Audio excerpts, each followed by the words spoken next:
Hey beauties, welcome back to my channel. It's me, Puffin's wife, in case you couldn't recognize me at all. I obviously changed my hair. I'm super excited about it. It's not quite all the way with the brassiness out, or the warmth as I like to call it, but we are almost there. The front is like perfect. A little purple shampoo and I am going to be good to go. I'm so excited, you guys.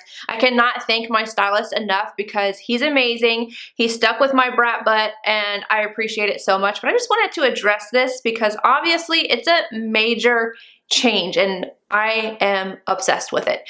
But now to move on, what we are actually here for are some palettes from MAC. I have 6 new palettes that just released. You can get your hands on them now.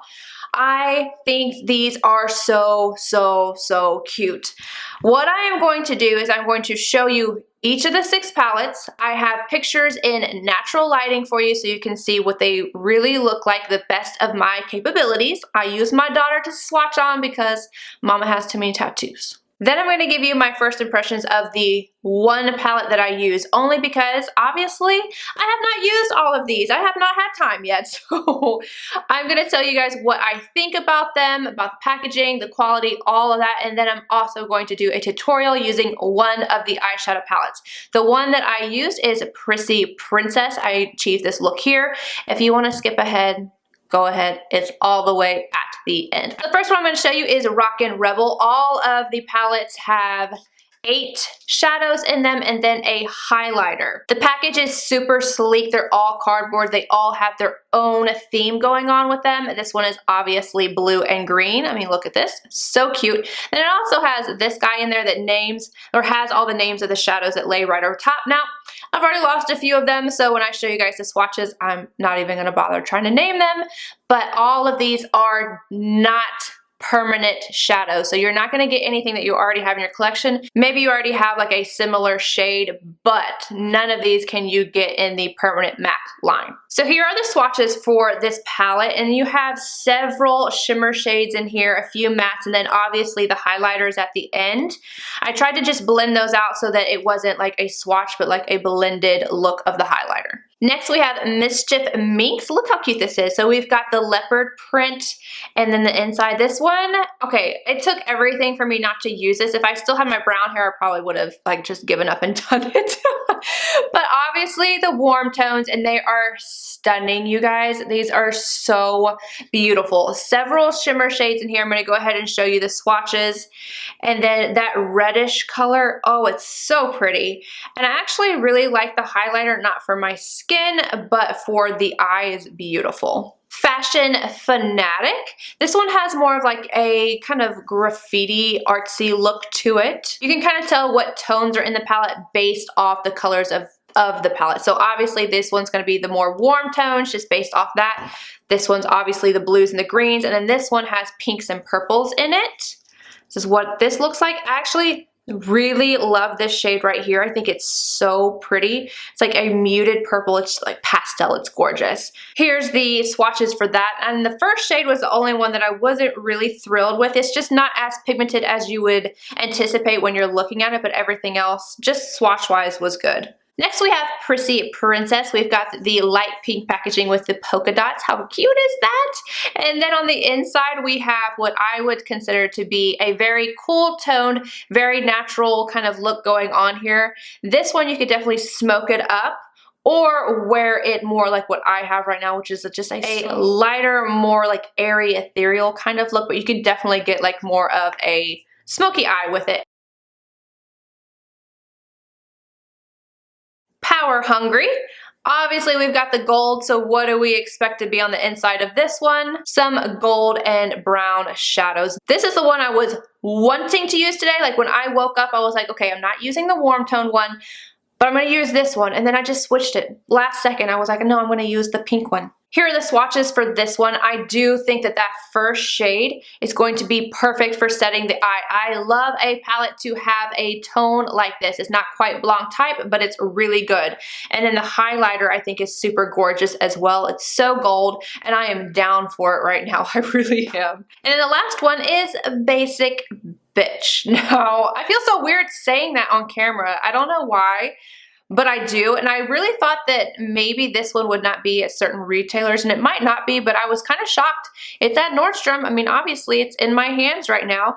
So this one, I feel like should be called something different, only because when you open it up, it's like the smoky eyes. I don't know. I felt like Power Hungry should be the basic B.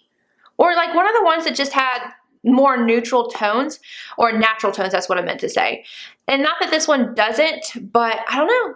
I just think this one needs to be named something different, and not because of the name in of itself, if that makes sense at all. I'm gonna quit rambling, but it's super gorgeous. Obviously, this is very smoky. Here are the swatches for it. Beautiful, beautiful, beautiful. But I will say, when swatching these, some of them turned out a little bit more sheer than I had anticipated, but I haven't used them on my eyes, so I couldn't tell you how they actually turned out. Okay, so for my first impressions, I love the packaging. I think that the price is right on par, $39.50. You can't complain. I think they put the perfect amount of shadows in here, so not too many to overwhelm you, but not too little to just not be able to really create different looks. At first I wasn't sure about the highlighter, but then it kind of made sense to me, because how many times have we said, oh, we can use a highlighter on our eyes for eyeshadows, but we don't go grab that highlighter that doesn't work on our cheeks because it's tucked away somewhere. Now, if the highlighter that comes in the palette that you like doesn't work on your cheeks, it's in an eyeshadow palette. So you literally can just use it as an eyeshadow. So I was down with that. I was like, that's a good idea. The formula on these are different than other MAC shadows. They feel different. They perform very, like this palette that I have on my eyes right now, I had no issues with at all. I really like how it turned out. Can't say anything about the other ones, but I've already told you that. The highlighters, when I first touched them, which don't do that too much because these will get hard pan pretty quickly, they reminded me of the Anastasia, like the original Glow Kit formula. Like the texture of them when I swatched it, but like harder pressed. This is the, which one was this? This is like the goldish color one I have the one from Rockin' Rebel on my cheeks right now. It doesn't add a lot of texture. It looks a little bit more wet, but not super intense. So if you want something super intense, maybe try wetting it. I have not tried that yet, but the one in the Princess, I have it on my inner corner and my brow arch, and it just was not super intense. I absolutely love these shimmer shades in here, like the one I have on my lid.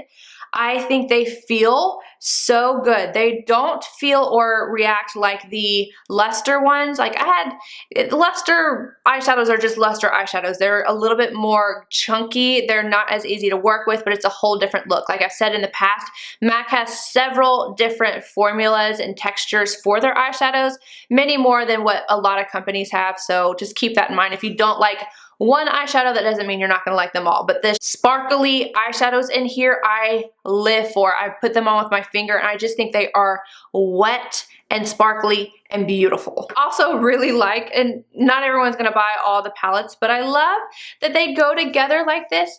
Even like sitting on a vanity like books is super cute, even if you had them in the drawers.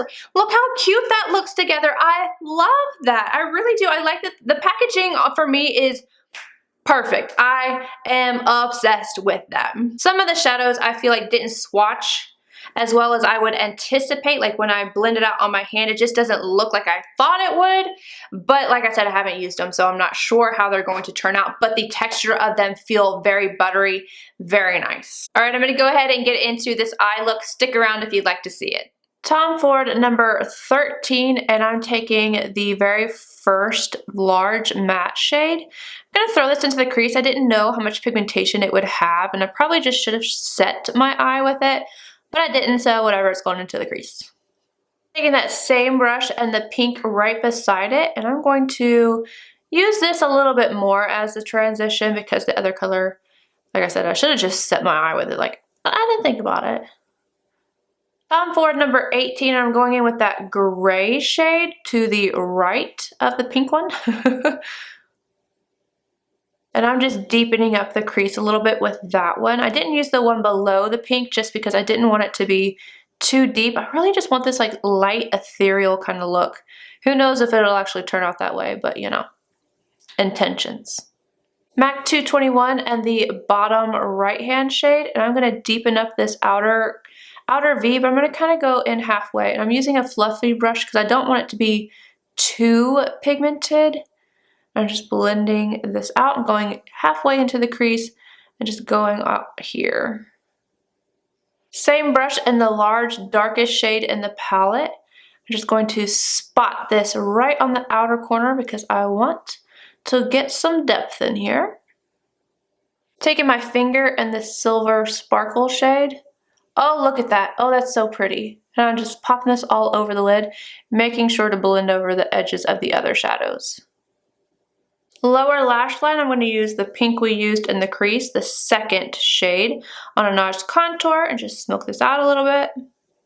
MAC 228, and I'm taking the highlighter and I'm going to pop it on the inner corner. And of course the brow arch, and then I'm not going to add any liner. I'm not going to do any more defining here because I want to keep it really ethereal. Alright you guys, so this is the final look. All I did was add on my mascara, fluffed my hair up a bit, and I added on my lipstick, whatever. I'm going to put that down below, but I had no issues. I think it's beautiful. I'm really feeling this look right now. I don't know if it's the hair or the eyeshadow or both, but I'm loving it. But please let me know down below if you are planning on picking up one of these, or if you already have, what you think, and I will see you guys in my next video. Bye guys.